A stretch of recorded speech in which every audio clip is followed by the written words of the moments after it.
Det er altså utrolig vigtigt, at det er en dialog, og det ikke er den der kontrol, der kommer.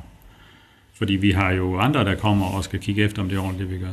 Altså, så har vi jo Arbejdstilsynet, der kommer, og det er nok mere kontrol, end det er dialog. Og så har vi jo Fødevarestyrelsen, der kommer og laver kontrol på, jamen er det nu i orden med fødevarekontrollen i alle vores køkkener osv. Og det er også kontrol. Så derfor den del her, hvor det er mere af det pædagogiske, som man kan sige, bare er rigtig og forkert. Hvis det er sådan, det bliver kontrol også, så det også kører efter en skabelon, hvor det bare er sådan, jamen det, gør vi nu det rigtige, og hvad det rigtige er, ja, hvem skal bestemme det?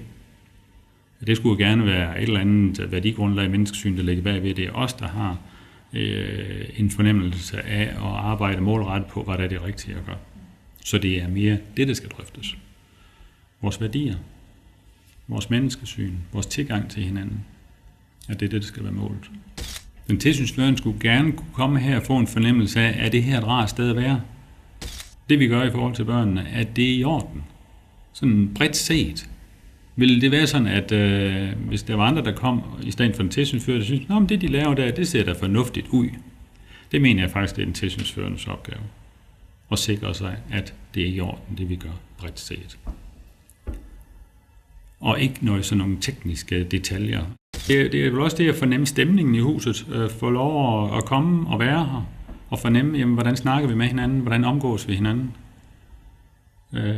Kan vi tage imod nogen, der kommer udefra?